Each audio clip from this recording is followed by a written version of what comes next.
Ce matin, je vous l'avais annoncé la semaine dernière, on va parler de la honte et on va voir ensemble que Jésus à la croix du Calvaire est largement venu aussi, non seulement pour nous délivrer du poids du péché, mais une des grandes conséquences quand on est délivré du poids du péché, c'est qu'on est délivré de la honte. Enfin, normalement, on est délivré de la honte. On va le lire ensemble dans Zacharie. Zacharie, c'est un prophète de l'Ancien Testament.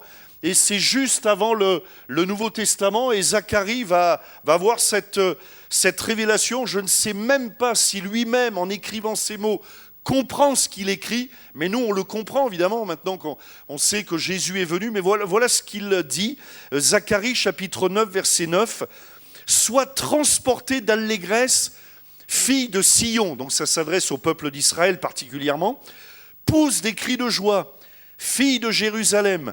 Voici ton roi vient à toi. Il est juste et victorieux. Il est humble et monté sur un âne, le petit d'une ânesse. Je détruirai les chars d'Éphraïm et les chevaux de Jérusalem, et les arcs de guerre seront anéantis.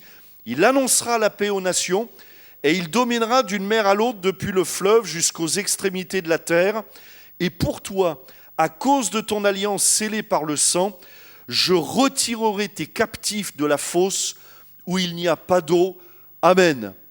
Alors vous comprenez que ces paroles avaient quand même un côté très obscur, même pour le prophète. Voici un roi vient. Alors bien sûr, je pense que là quand même le prophète comprenait que c'était ce qu'on appelle une prophétie messianique, c'est-à-dire qui concerne la venue du Messie. Mais là où le prophète devait s'arracher les cheveux, c'est qu'un roi ne vient pas à Jérusalem sur un âne. C'est pas possible ça. Il vient pas sur un ânon. Alors lui, le prophète, comme il est soumis à Dieu, il écrit ce que Dieu lui dit de dire. Mais à mon avis, quand il écrit ces paroles, il devait même pas comprendre. Il dit, mais comment ça se fait, Seigneur? Mais quoi Notre roi, le Messie, c'est un mot hébreu qu'on traduit en grec par oint, par Christ, en grec, et qui veut dire le oint. Jésus, le Messie, le Christ, c'est celui qui est oint, celui qui est envoyé par Dieu. Mais la Bible nous dit, il est juste, il est victorieux, humble, monté sur un âne. Et puis on retrouve Jean chapitre 12, donc des centaines d'années après, la prophétie s'accomplit. Et voilà ce que nous dit la Bible, Jean chapitre 12, verset 15, c'est la fameuse semaine de Pâques dont on a commencé à parler la semaine dernière. « Ne crains point, fille de Sion, voici ton roi vient. » Vous voyez, c'est exactement les mêmes paroles. « Assis sur le petit d'une ânesse. » Et regardez verset 16, et on peut le comprendre. Ses disciples ne comprirent pas d'abord ces choses, mais lorsque Jésus eut été glorifié, ils se souvinrent qu'elles étaient écrites de lui et qu'il les avait accomplies à son égard. Amen. Donc la croix, la venue de Jésus, et là les disciples ont eu du mal à comprendre, et on va parler de Judas justement. Et Judas, lui, particulièrement Judas, mais aussi les disciples, étaient, il faut bien comprendre, on est en Israël. Israël est sous occupation romaine. Et on attend, les Juifs attendent depuis des centaines d'années, ils prient pour la venue du Messie. Il y a eu des prophéties, Ésaïe en a parlé, et puis Zacharie et d'autres prophètes ont parlé, Daniel aussi avait annoncé comme un royaume qui viendrait. Et voilà que Jésus arrive, les disciples croient en Jésus, et puis arrive la semaine de la Pâque, et puis on arrive quelques jours avant la Pâque, les gens mettent vous savez, des feuilles par terre pour accueillir le roi, et puis on voit le Jésus qui vient sur un ânon, un âne, le petit d'une ânesse. Et voilà que les disciples ne comprennent pas, mais comment ça se fait, pourquoi? Parce que eux, ils s'attendaient à une révolution politique. Vous voyez, nous les êtres humains, on se dit pour changer les choses, prenons les armes. C'est ça, hein? Prenons les armes, coupons les têtes. Surtout, nous en France, on aime ça, nous. Faut que ça coupe. Faut que ça coupe. Voilà. Puis pas que ça repousse. On a inventé le rasoir à 2 lames même. Voilà. Bon. Et ils s'attendaient à une révolution politique, ils s'attendaient à un mouvement même militaire, qu'on prenne les armes, que Jésus lève une armée, mais physique, une révolution armée. Et puis voilà que Jésus, et c'était un enseignement de Jésus aussi, voilà qu'il vient monter sur un ânon. Ça n'a rien de militaire, ça a même enfin, excusez-moi de le dire, même ça n'a rien de glorieux. Et même la scène, c'est le Seigneur, hein, avec tout le, comment dirais-je, tout l'honneur qu'on doit avoir pour le Seigneur, mais la scène devait être ridicule. On voit le Seigneur qui est là, et moi-même, si j'avais été, hein, je ne sais pas Thierry, mais si on avait été, voilà, avec les disciples, qu'on voit Jésus, tu dis, enfin Thierry, regarde, le maître, mais il s'est trompé, comment il s'est levé ce matin, il est en dépression, il a un problème. Enfin, vous voyez, moi je me serais posé des questions, mais enfin, Thierry, t'as oublié le cheval. Alors, c'était un cheval qu'il fallait lui amener, puis pas n'importe quoi, hein. Je sais pas, enfin moi j'y connais rien, mais bon, un cheval quoi, voilà. Et voilà, sur un ânon. Pourquoi ? Parce que Jésus, lui, vient pour changer les cœurs. Et lorsque Zacharie prophétise, au verset 10, ou si je rappelle ce que j'ai lu tout à l'heure, il vient à toi, etc. Mais au verset 10, la Bible nous dit, je détruirai les chars. Mais comment il va les détruire ? Mais par la pensée, par les cœurs, les chevaux de Jérusalem. En fait, Jésus est venu pour abattre des raisonnements dans nos têtes, dans nos cœurs. Les chars, ce n'est pas les chars qu'il y a dans les rues, c'est les chars qu'il y a dans nos têtes. C'est les forteresses. Jésus est venu pour abattre les forteresses de l'incrédulité, du mensonge, de l'hypocrisie, du péché, de l'adultère, de la violence, de la haine. Il est venu quand il nous parle des captifs de la fosse. Les captifs, ce n'est pas ceux qui sont vraiment dans une vraie fosse, c'est la fosse de l'obscurantisme, c'est la fosse du mensonge, c'est la fosse du péché. Et Jésus est venu pour transformer des cœurs. Il vient pour retirer les captifs de la fosse du désespoir, d'abus, de drames, de passés difficiles, de blessures inguérissables, de vie invivable. Il est venu nous retirer de la fausse assurance, des chars et des chevaux, l'or, l'argent, les biens matériels, de nous ouvrir les yeux sur la réalité, dévoiler le mensonge. Et Jésus vient annoncer la paix, mais la vraie paix. Vous savez, pas la paix des diplomates, où lorsque les diplomates se réunissent, il y a des gens qui se font la guerre à quelques centaines de kilomètres, voire à quelques kilomètres, qui s'égorgent, pendant que des diplomates bien habillés, et comprenez bien, je ne dis pas que ce qu'ils font c'est mal, mais parfois on se dit, mais à quoi ça sert ? Ils sont là, ils discutent, pendant que des enfants se font encore massacrer, on prend des décisions, il faut des votes, ça prend des jours, et pendant ces heures, et pendant ces minutes, des gamins, des enfants se font encore massacrer. Vous voyez, Jésus est venu pour transformer des vies, pour annoncer la vraie paix. Et la paix ne vient que quand nos cœurs sont en paix. Et c'est ça que parfois les hommes ont du mal à comprendre. Je ne peux pas être en paix dans mon foyer, dans mon couple, dans ma famille, dans mon entourage, si moi-même je ne suis pas en paix. S'il y a la tempête dans mon cœur, ben je vais vous dire, je vais apporter la tempête tout autour de moi.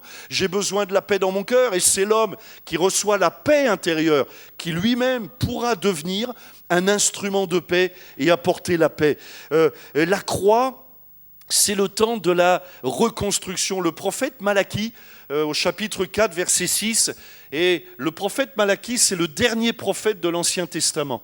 Et comprenez bien qu'entre l'Ancien Testament et le Nouveau Testament, il va s'écouler une période de 400 ans. 400 ans, c'est long 400 ans. 400 ans pendant lesquels Dieu ne va plus parler. Il n'y a plus de prophétie. Enfin, ou en tout cas, ça ne nous est pas rapporté dans la Bible. Et entre l'Ancien et le Nouveau Testament, il y a 400 ans, comme un trou, comme un creux, comme un vide. Dieu ne parle pas, mais prophète Malachie, chapitre 4, verset 6, dira ceci, il ramènera, il prophétise, il ramènera le cœur des pères à leurs enfants. Vous voyez, c'est ça la vraie paix. La vraie paix, elle commence dans la famille, dans le foyer, dans le cœur. Il ramènera le cœur des pères à leurs enfants et le cœur des enfants à leurs pères, de peur que je vienne frapper le pays d'interdit. Donc l'œuvre de la croix, c'est une œuvre de reconstruction. Après la haine, la violence, les blessures, vient le temps de la réconciliation, de la guérison, de l'impossible qui devient possible. C'est le temps du pardon qui ouvre la porte de la guérison. La croix, c'est aussi le symbole de la honte et de l'humiliation. Hébreux chapitre 12, verset 2 nous dit « Ayant les regards sur Jésus, le chef et le consommateur de la foi qui, en vue de la joie qui lui était réservée, a souffert la croix, méprisé l'ignominie et s'est assis à la droite de Dieu. » Et on comprend mieux pourquoi Jésus est venu monter sur un ânon. En quelque sorte, il voulait déjà commencer à porter comme une certaine honte, une certaine humiliation. Il voulait commencer à dire, voilà le message que je veux apporter. Le message, c'est que je ne viens pas pour faire une révolution militaire, mais je viens pour transformer vos cœurs. Et il y a des choses bien plus importantes d'abord à œuvrer dans nos cœurs. C'est du cœur de l'homme que viennent les mauvaises pensées. C'est ce que dira Jésus. Et Jésus vient pour dire, voilà, je vais régler, moi, le problème des cœurs. Philippiens 2,8 nous dit qu'il s'est humilié lui-même, se rendant obéissant jusqu'à la mort, même jusqu'à la mort de la croix. Et puis la croix, c'est là où les cœurs sont dévoilés. Les cœurs sont dévoilés. Regardez Jean chapitre 12, verset 1er. 6 jours avant la Pâque, vous voyez, on est avant la Pâque, celle où Jésus sera crucifié. 6 jours avant la Pâque, Jésus arriva à Béthanie, où était Lazare, qu'il avait ressuscité des morts. D'ailleurs, Lazare, là, si vous lisez bien la Bible, vous apercevez que les premières fois où Jésus vient, il vient chez Marthe et Marie, et on ne sait pas où est Lazare. Mais là, Lazare, comme il était mort, qu'il est ressuscité, à mon avis, là, du coup, Jésus vient, il ne loupe pas le repas. Vous avez remarqué ? On n'a pas besoin de l'appeler, il est là. Et oui, parce qu'il y a eu ce qu'on appelle une conversion. Il s'est approché de Dieu. Bon, voilà. 6 jours avant la Pâque, Jésus arriva à Béthanie, où était Lazare, qu'il avait ressuscité des morts. Là, on fit un souper. Marthe servait, mais dans un bon état d'esprit cette fois. Marthe servait. Et Lazare était un de ceux qui se trouvaient à table avec lui. Marie, donc la sœur de Marthe, ayant pris un livre d'un parfum de nard pur de grand prix, oignit les pieds de Jésus, et elle lui essuya les pieds avec ses cheveux, et la maison fut remplie de l'odeur du parfum. Un des disciples, Judas Iscariote, fils de Simon, celui qui devait le livrer, dit « Pourquoi n'a-t-on pas vendu ce parfum 300 deniers pour les donner aux pauvres ?» Il disait cela, non qu'il se mit en peine des pauvres, mais parce qu'il était voleur. Et que, tenant la bourse, il prenait ce qu'on y mettait. C'était le trésorier de l'association, en plus, lui. Vous voyez, je ne sais pas si David est là ce matin. Non. Trésorier de l'association. Mais Jésus dit, « Laisse-la garder ce parfum pour le jour de ma sépulture. » Verset 10. Les principaux sacrificateurs délibérèrent de faire mourir aussi Lazare, parce que beaucoup de Juifs se retiraient d'eux à cause de lui et croyaient en Jésus. Et donc la croix, elle dévoile les cœurs. Rien qu'à ce souper, à ce repas, les cœurs commencent à être dévoilés. On y voit plusieurs personnages. Marthe, la servante, c'est Marthe qui a été touchée, qui a vu la résurrection de son frère, qui va, comme le don spirituel nous l'a rappelé, qui va servir, mais servir cette fois avec son cœur. Il n'y a pas de reproche. Elle est transformée, elle est là, elle sert, mais elle profite de la présence de Jésus. Il y a Marie aussi. Il y a les religieux. Les religieux, eux, veulent supprimer Jésus. Ils ne supportent pas Jésus. Ils veulent tuer Lazare, parce que Lazare, c'est la preuve de la divinité de Jésus. Qui peut ressusciter un mort ? Là, pour le coup, on touche à l'intouchable. Vous voyez, même dans le domaine de l'occultisme et des ténèbres, il peut y avoir encore des guérisons, des choses comme ça. On le voit avec l'Égypte, Pharaon, etc. Mais là, on touche à un mort qui est ressuscité. Qui peut ressusciter un mort ? Il n'y a que Dieu, c'est la touche de la divinité. Donc les religieux sont là, et vous avez remarqué, ils veulent supprimer Lazare, c'est-à-dire ils veulent supprimer toute trace de divinité de Jésus. Le miracle, c'est l'image de la religion vaine qui veut nous empêcher de voir Jésus. Bon. Il y a Marie, l'adoratrice, celle qui adore Jésus, son cœur est rempli de Jésus, voilà, elle est là. Il y a aussi Judas, et on va en parler ce matin. Judas, il est là. Il est rempli de colère, lui. Il est rempli de colère, il est rempli d'amertume, il est rempli de honte contre Marie, parce qu'il vit dans la honte. Et la honte, c'est terrible, parce que la honte, elle aveugle, elle étouffe. Elle nourrit de mauvais sentiments. C'est cette honte qui va amener Judas à vendre Jésus. C'est terrible, hein ? Judas, il a été aux côtés de Jésus, il était proche de Jésus. Judas a côtoyé Jésus comme les autres disciples. Judas a même eu des responsabilités. C'est lui qui tenait les cordons de la bourse. C'est lui, il était là, il a assisté au miracle, aux guérisons, il a assisté au sermon de Jésus. Mais il y avait quelque chose qui l'a aveuglé, quelque chose qui a rompu la communication, la relation avec Jésus. Regardez Matthieu 26, verset 14. Alors l'un des 12, appelé Judas Iscariote, alla vers les principaux sacrificateurs et dit « Que voulez-vous me donner et je vous lui livrerai ?» C'est terrible, hein? Et ils lui payèrent 30 pièces d'argent. Et c'est cette même honte, parce que si on lit la fin de la vie de Judas, c'est terrible. C'est terrible. Regardez Matthieu 27, verset 1er. Dès que le matin fut venu, tous les principaux sacrificateurs et les anciens du peuple tinrent conseil contre Jésus pour le faire mourir. Après l'avoir lié, ils l'emmenèrent et le livrèrent à Ponce Pilate le gouverneur. Alors Judas, qui l'avait livré, voyant qu'il était condamné, se repentit et rapporta les 30 pièces d'argent aux principaux sacrificateurs et aux anciens, en disant « J'ai péché ». En livrant le sang innocent, ils répondirent « Que nous importe, cela te regarde ». Regardez verset 5, c'est terrible. Judas jeta les pièces d'argent dans le temple, se retira et alla se pendre. C'est terrible. Et on est étonné, parce que enfin, comment ça se fait? Il se repent. Non, enfin il se repent, mais il n'y a qu'une partie. C'est-à-dire qu'il regrette, il y a du remords, il réalise que ce qu'il a fait, c'est pas bien. Mais il ne va pas jusqu'au bout. La repentance, c'est à la fois, comment dirais-je, c'est comme les deux faces d'une même pièce, si vous voulez. Dans la repentance, la véritable repentance, il y a une profonde tristesse de ce qu'on est, de ce qu'on a fait, de notre état de pécheur. Mais en même temps, la repentance, il y a de la joie parce que je réalise que Jésus est mort à la croix du calvaire pour m'accorder le pardon de tous mes péchés. C'est-à-dire qu'en gros, la repentance, c'est je réalise ma honte. Mais en même temps, je réalise que Jésus est venu pour me délivrer de la honte. Mais Judas, lui, il a fait que la moitié du parcours. Et quand on fait la moitié du parcours, ça ne suffit pas. Il ne réalise pas que Jésus est venu pour lui. Il ne réalise pas qu'il n'a pas été délivré de la honte. La honte l'a étouffé. La honte l'a amené jusqu'à aller se pendre, jusqu'au suicide. La honte, elle tue. Elle tue. La honte, c'est la première émotion qui est citée dans la Bible.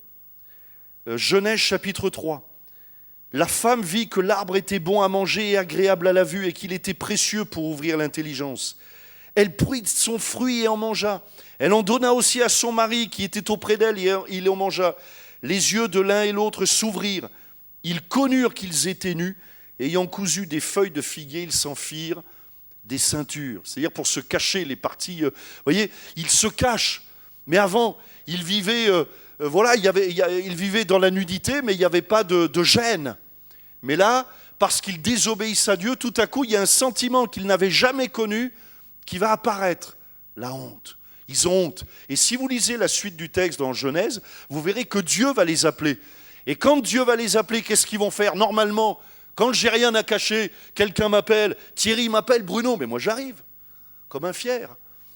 Mais si j'ai honte, Thierry m'appelle, Bruno, j'envoie ma femme. Eh oui, pourquoi? Parce que j'ai honte. Parce que je sais que j'ai fait quelque chose que j'aurais pas dû. Et j'ai pas envie de l'affronter. Alors j'ai honte. Et donc ils éprouvent de la honte vis-à-vis de Dieu, qui ne fait que les aimer. Mais ils ont désobéi. Ils savent qu'ils ont désobéi, même avec leur plus beau sourire. Ils savent qu'ils ont désobéi. Même si le fruit était agréable, etc., ils savent. Et il y a cette honte. La honte, c'est terrible. Parce qu'elle affecte, et j'aimerais en parler ce matin, elle affecte mon identité. C'est le résultat d'un brisement de la relation avec Dieu. La honte, c'est le cancer de l'esprit qui se propage partout dans nos émotions, dans nos raisonnements, dans notre volonté. La honte, c'est ce qui affecte nos perceptions dans nos relations. La honte, c'est ce qui pervertit nos ambitions. C'est-à-dire, je peux avoir de l'ambition, mais celui qui a de la honte, il va tomber dans l'arrogance. Et vous remarquerez que ce n'est pas tout à fait pareil. Je peux avoir de l'ambition, et c'est beau d'avoir de l'ambition. On prie souvent, et priez pour nos jeunes. On voit des jeunes ici là, qui sont dans les études. On prie, on bénit Dieu pour leurs ambitions. Mais la honte fait que parfois l'ambition se transforme en arrogance. C'est-à-dire, je suis meilleur que l'autre. Pourquoi je dis ça? C'est parce que je réalise qu'en moi, il y a quelque chose de cassé, donc je veux me battre pour être meilleur que l'autre. Donc c'est plus de l'ambition là. C'est de l'arrogance. C'est plus je veux faire ceci, être efficace, c'est je veux être au-dessus de Thierry. Je vais être au-dessus. Pourquoi? Parce que je réalise que par rapport à lui, il y a quelque chose qui quand je le vois, rien que de le voir, ça m'agresse, ça me blesse. Pourquoi? Parce que la honte me fait voir inférieur à lui. C'est ça la honte. Vous voyez? Qui fait que je me sens inférieur à tout le monde. Donc je vais me battre. Mais me battre dans le mauvais sens. Il y a ceux qui se battent, puis il y a ceux qui combattent les autres. C'est pas tout à fait pareil. C'est pas tout. Vous voyez, la honte, elle pervertit les ambitions, elle altère les sentiments, elle les souille, comme la peur, par exemple. Comme la peur et la culpabilité, ces trois, la peur, la culpabilité, la honte, font partie de ce que les psychologues appellent des émotions existentielles, c'est-à-dire qui touchent, qui affectent notre identité. La honte, elle est lancinante, persistante, elle altère ma perception de mon identité. Ça veut dire quoi? Je me sens sale. Mais c'est constant, c'est persistant. J'aurais beau dire, faire, quoi que je me sens sale. Il y a quelque chose en moi qui me ramène vers le bas. D'ailleurs, honte, humilité, humus, c'est la terre. S'abaisser. La honte, elle m'abaisse. Elle me tire vers le sol. La honte, c'est entièrement faux, mais c'est extrêmement fort. Ce serait un bon truc de pub, ça. Hein, vous voyez, si je vendais du café. Vous voyez, la honte, c'est faux, mais c'est fort. C'est fort. C'est, vous savez, alors, j'espère que vous allez comprendre, c'est le sentiment qu'éprouve une chenille quand elle voit toutes ses amies changer en papillons, mais elle se voit comme une chenille. Mano, tu raconteras ça aux jeunes. Elle est belle, mon histoire. Parce que Mano, il fait peur aux jeunes, pour ça. D'accord? C'est cette chenille qui voit toutes ses copines et se transforme en papillon. Et elle est là. D'ailleurs, elle ne peut même pas. C'est ça la honte. C'est-à-dire que je me vois au sol. La honte, c'est un passé qui trace un avenir. Souvent, la honte, elle est enracinée dans le passé. Des attitudes, des comportements, des paroles destructrices, blessantes. C'est ça, la honte, elle vient de quelque part. Hein. Moi, je ne connais pas, mais ce serait intéressant de faire le portrait psychologique de Judas. Pourquoi il en arrive là quand même? C'est quand même incroyable cette histoire. Pourquoi Judas? Pour moi, c'est un cas typique d'homme extrêmement paradoxal.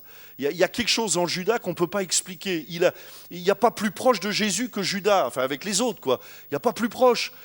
Il touchait Jésus, quasiment, ils dormaient ensemble, ils vivaient ensemble, ils mangeaient ensemble. Il était proche de Jésus. Et en même temps, il y a quelque chose en lui qui le rejetait qui fait qu'il rejetait Jésus, qu'il n'a jamais été proche de Jésus. Et moi, j'aurais été intéressé de savoir qu'est-ce qui s'est passé dans le passé de Judas. Et la Bible ne nous en parle pas. Pourquoi? Parce que à Dieu, tout est possible.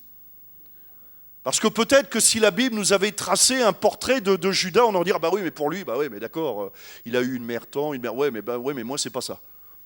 Et on aurait encore dit, ouais, mais vous voyez, au moins, on n'a pas le passé parce que rien n'est impossible à Dieu.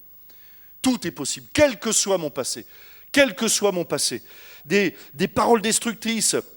Elle est née, la honte, par les choses que les autres nous ont fait. Ça arrive aussi.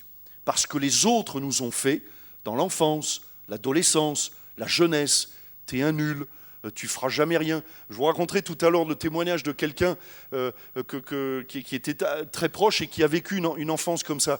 Vous voyez, et la honte peut naître, mais parfois aussi, la honte est née par des mauvais choix que j'ai faits moi-même. Ce n'est pas toujours de la faute des autres. Parfois aussi des mauvais choix que j'ai faits. Mes parents me disaient d'aller à gauche, moi j'étais à droite, je fais ma vie. J'ai fait ma vie. En fait, quand quelqu'un vous dit j'ai fait ma vie, en général, ça veut dire j'ai défait ma vie, quoi. En gros. C'est ça que ça veut dire. Hein. J'ai tout défait. Voilà, c'est un rejet. Mais parfois, c'est ça. Et la honte, elle est à l'origine d'addictions, de dépendance, de troubles de la personnalité, de troubles relationnels. La honte, c'est ce qui va aussi produire de la violence, des abus, de l'isolement, voire des comportements autodestructeurs quand on voit certaines addictions. C'est-à-dire, je me détruis. Mais là aussi, c'est terrible, les addictions. Parce que parfois, je prends plaisir même à me détruire moi-même. si on va jusqu'au bout. Si on va jusqu'au bout, prenez l'alcoolisme, prenez la drogue, prenez d'autres addictions. C'est-à-dire, je prends du plaisir, mais je sais que c'est destructeur. Mais au fond, si je fais le raccourci, je prends du plaisir à me détruire. Au fond. On se dit, mais comment ça se fait qu'on n'y arrive pas, le gars? Mais pourquoi Mais tu vois bien que tu te détruis. Pourquoi? Je vais vous dire pourquoi. Posez-moi la question, pourquoi? Je vais vous répondre. Parce que j'ai honte. Parce qu'il y a comme la honte affecte mon identité. Vous voyez, je peux... Comment vous dire ça? Je casse une remorque, tiens, ou je l'abîme. Je peux la réparer, bon. Mais si ça affecte mon être, s'il y a quelque chose en moi qui est cassé, mais comment je répare ce qui est cassé en moi-même? Parfois, vous savez, quand on n'arrive pas à réparer la montre, on la jette. Alors, en quelque sorte, on se jette soi-même. On se détruit, parce qu'il n'y a pas autrement.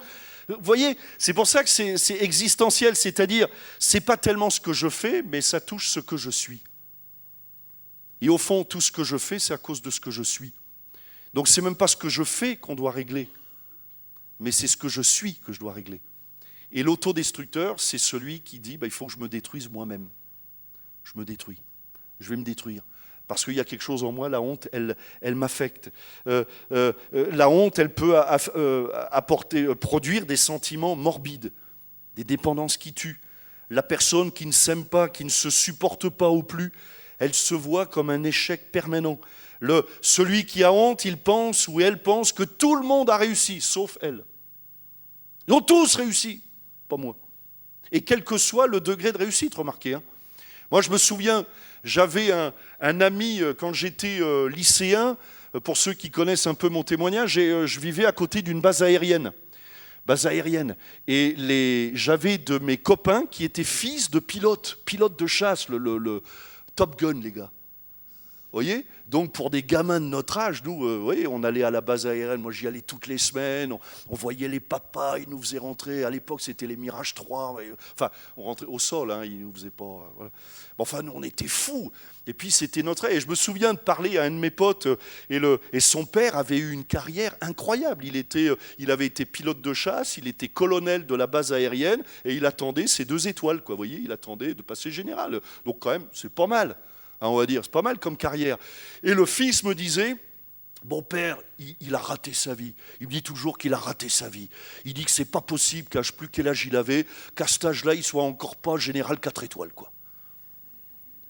Et il mettait cette pression à son propre fils. Et je me souviens que l'année du bac, son fils, qui était pour nous, son fils, encore de son prénom, Christophe, c'était le top. Vous voyez, dans les classes, il y a toujours le top 1. Vous voyez, le gars qu'on veut tuer. Vous savez, c'est vrai quoi, c'est vrai. Le gars qui est bon en tout. Il est bon en sport. Alors tout le monde s'en fiche du sport, mais lui, le problème, c'est qu'il est bon en tout. Vous voyez, il est bon en maths. Moi, j'étais un pseudo-littéraire, mais il était bon en français aussi. Vous voyez, le gars a tué quoi. Bon en tout. Mais il avait une telle pression que quand on arrivait aux épreuves du bac, c'était lui le plus stressé de tous. Alors que nous, il fallait qu'on paye les profs, vous voyez, pour avoir le bac. Vous voyez ? Et lui, il a eu la mention très bien, mais c'était évident. Vous voyez, mais il avait, je me souviens, une pression, c'était le plus stressé. Parce que son père lui avait communiqué comme un syndrome de l'échec. Vous voyez, ça touche toutes les classes. C'est pas simplement un échec professionnel qui va faire. Non, ça va plus loin que ça. Il y a une honte derrière. Il y a quelque chose de plus profond. Tout le monde a réussi, sauf moi. Alors peut-être ce papa, il se comparait à d'autres de ses collègues, peut-être, de sa promotion, je ne sais pas. Je dis, ouais, ben lui, ou alors il y en avait 1 sur 100, et puis lui, moi, voilà. La culpabilité, elle rattache, vous voyez la différence entre la culpabilité et la honte. La culpabilité, elle me rattache à quelque chose que j'ai fait et qui m'accuse. Voilà, j'ai mal fait. Voilà. La honte se rattache à mon identité. Je suis sale, je suis souillé, je suis mauvais. Le verbe de la culpabilité, c'est faire. Le verbe de la honte, c'est être. Je me sens coupable. Et parfois, ça a produit l'arrogance.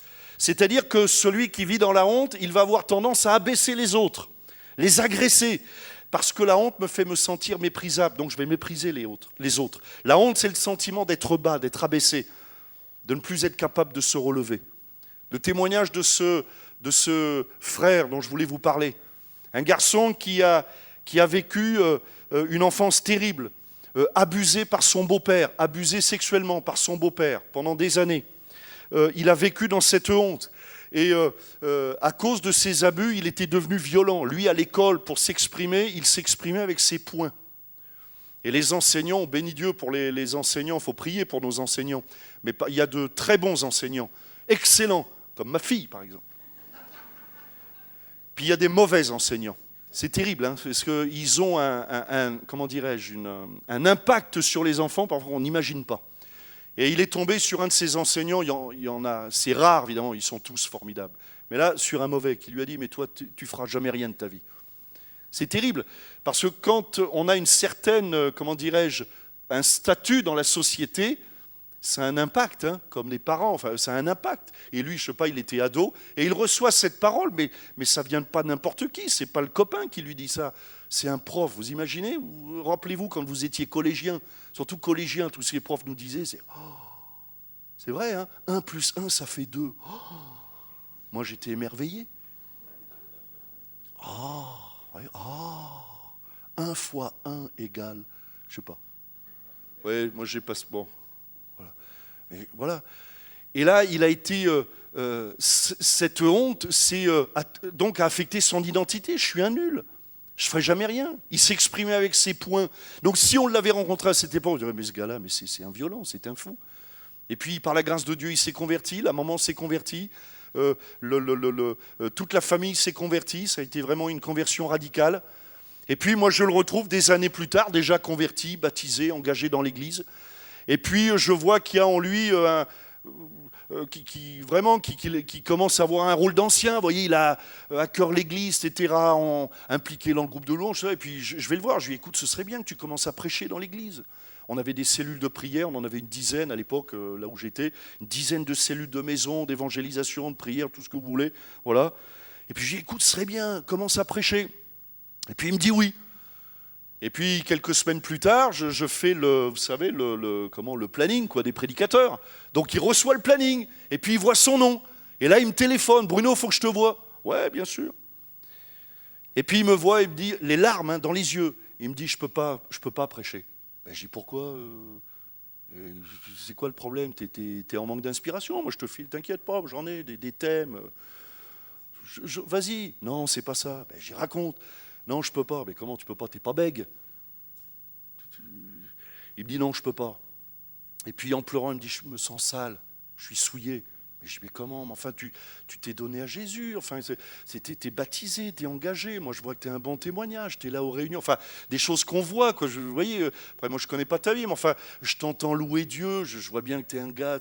On a tous, enfin, vous voyez, comme un entretien, on a tous nos faiblesses. Quoi, vous voyez, moi non plus, je suis pas parfait. Non, mais je peux pas. Je me sens sale. Il se met à pleurer. Et il me raconte. Il dit, j'ai honte. J'ai honte. Et la honte l'arrêtait à ce moment-là. Vous voyez, il y avait comme une étape à franchir, il y avait comme un escalier devant lui, mais la honte faisait pourtant un enfant de Dieu depuis des années.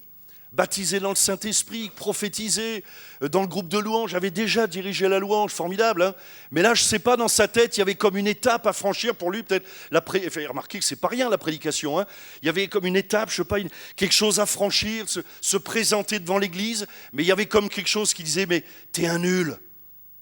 T'es un nul. Et il a fallu toute la grâce de Dieu pour qu'il soit délivré. La honte qui nous aveugle. Et vous voyez, ça touchait, c'était cette honte qui l'empêchait de franchir cette étape. C'est terrible la honte. Parce que moi j'étais, vous voyez, dans cet entretien comme quoi j'avais rien compris avec lui. Hein. Moi j'étais dans les actions, dans les faits, je cherchais, vous voyez, comme le bon pasteur que je suis pas, vous voyez, de chercher à trouver qu'est-ce qui te bloque, tout ça, mais j'avais pas compris que ça touchait l'identité. J'avais pas compris que c'était des actes, mais que c'était plus profond que ça. Et la question qu'on se pose, mais comment alors guérir de la honte? Parce qu'on peut réparer un vase, on peut raccommoder, vous voyez, réparer une montre. Les médecins même hein, peuvent nous mettre des pansements, peuvent nous donner des médicaments même qui enlèvent la douleur. Hein. Je vois des médecins là. Hein, mais quelqu'un qui a la honte, mais comment on fait? Comment on fait quand ça s'attaque à l'identité? Comment on fait quand on parle à quelqu'un qui dit « mais de toute façon, je fume et alors c'est ce que je suis qui me pousse à fumer ». Ouais, arrête de fumer, moi, mais il ne peut pas parce qu'il y a ce qu'il est, c'est son identité. Comment être délivré de la honte? La seule voie de guérison, c'est le fait d'être accepté, pardonné, valorisé, aimé, constitue le prélude à la guérison. C'est ce que disent les psychologues.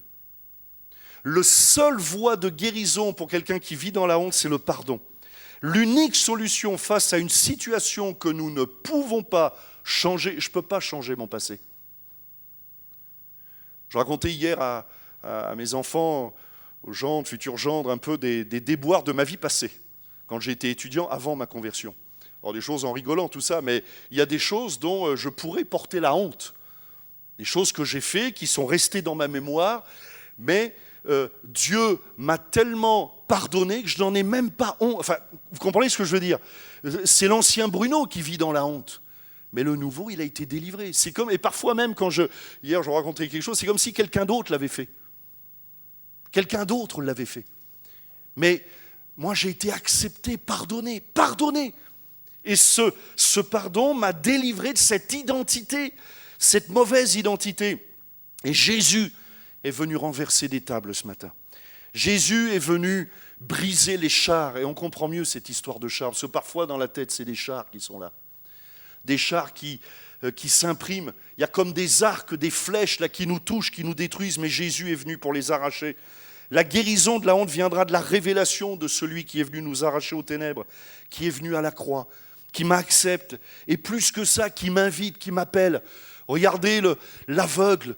Jésus qui va l'appeler, les amis qui vont aller voir Bartimée. Bartimée, lève-toi, prends courage, il t'appelle.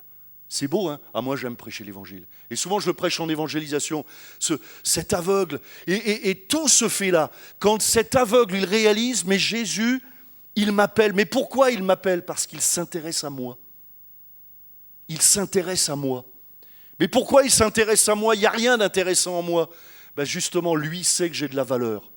Et c'est ça le message de l'évangile. J'ai de la valeur, pourtant c'est un aveugle, c'est un mendiant, c'est un raté. Il est au bord du chemin, c'est fini. Mais la Bible nous dit, lève-toi, prends courage.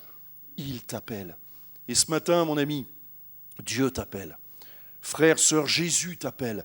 Prends courage. Il t'appelle parce qu'il t'aime. Il t'appelle par ton nom. Et parfois, pour certains, même le nom, c'est comme une honte. Ouais, moi, je porte ce nom. Mais regarde mes parents. Regarde mon père. Regarde, moi, je viens d'une famille de brigands. Moi, je viens d'une famille, ma grand-mère pratiquait la sorcellerie. Croyez que j'en suis fier? Et puis quoi? Jésus m'a délivré. Et le jour où j'ai confessé le nom de Jésus, cette malédiction, elle s'est arrêtée ce jour-là. En 1985, où j'ai donné ma vie à Jésus, c'était fini.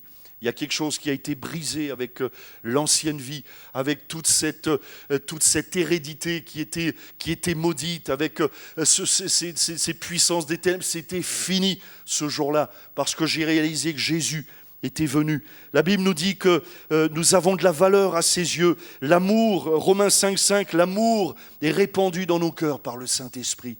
L'amour d'un Dieu. Vous savez, ce qui change un cœur, c'est de recevoir l'amour de Dieu. Voilà, de se laisser aimer par Dieu. La Bible nous dit, Romains 8, 38, j'ai l'assurance que ni la mort, ni la vie, ni les anges, ni les dominations, ni les choses présentes, ni les choses à venir, ni les puissances, ni la hauteur, ni la profondeur, ni aucune autre créature ne pourra nous séparer de l'amour de Dieu manifesté en Jésus-Christ notre Seigneur. Vous voyez, l'apôtre Paul, je trouve qu'il est bien placé pour en parler, Paul. C'était le persécuteur des croyants.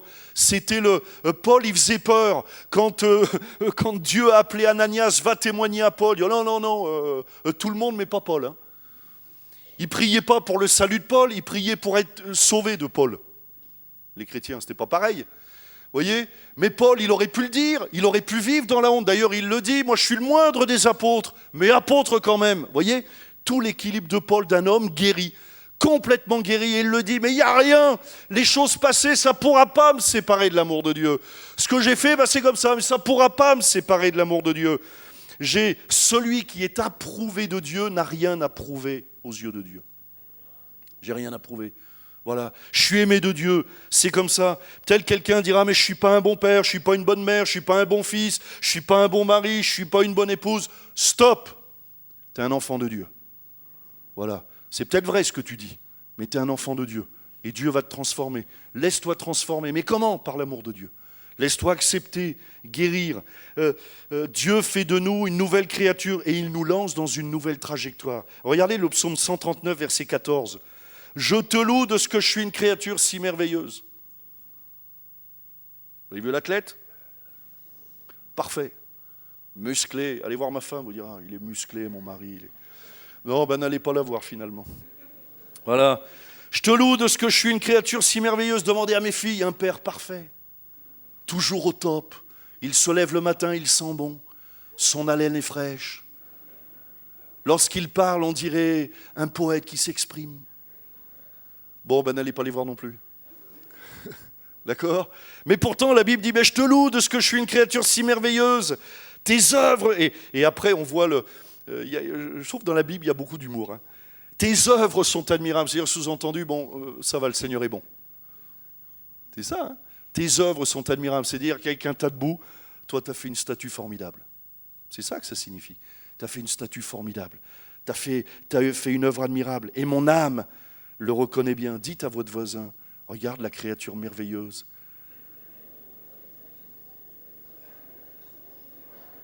Même toi, Mano. Bon, je sais que ta femme est bon. Mais c'est vrai, hein, Mano, c'est une créature merveilleuse. Comme quoi, tout est possible. Hein. Comme quoi, hein. Vous voyez? Je suis une créature si merveilleuse. Et puis je termine avec Ésaïe 54, verset 4. Regardez ce que nous dit la Bible. Ésaïe, ne crains pas. Et Ésaïe, c'est un prophète messianique. Encore une fois, quelqu'un il va beaucoup prophétiser sur l'avenue du Messie. Hein. Regardez ce qu'il dira, c'est intéressant. Puis on va terminer avec ça. Ne crains pas, car tu ne seras point confondu. Le mot confondu, souvent, c'est lié avec la honte. Je suis confus, je suis confondu. C'est ça qui fait que parfois, je n'ai pas d'assurance. J'ose pas m'exprimer. Je me cache. J'ai honte. Mais regardez, la Bible nous dit, tu ne seras point confondu. Ne rougis pas. Ouais, là, rougis, tu rougis. Ouais, imaginez que j'ai un contentieux avec Thierry, viens me voir, je vais rougir. Parce qu'il y a quelque chose qui me gêne. Mais la Bible nous dit, ne rougis pas, car tu ne seras pas déshonoré, mais tu oublieras la honte de ta jeunesse. Tu oublieras la honte de ta jeunesse. Et tu ne te souviendras plus de l'opprobre de ton veuvage. Formidable, hein? Et Ésaïe, il prophétise, il dit, voilà ce qu'il va faire, le Messie. Et même, encore une fois, je suis sûr qu'Ésaïe ne comprend pas toute la portée de ce qu'il écrit là. Mais là, il est en train d'écrire, voilà la guérison que Jésus apportera, le Messie apportera. Une guérison intérieure. Capable non seulement de nous délivrer des faits, mais plus que ça, d'une mauvaise identité. J'aimerais qu'on puisse terminer par la prière. Et j'aimerais que ce matin, on puisse s'approcher de Dieu. Je crois que plusieurs ont rendez-vous avec Dieu ce matin. Plusieurs ont rendez-vous avec Dieu ce matin. On continuera la semaine prochaine dans ce thème de la croix. On verra que la croix est une puissance de transformation.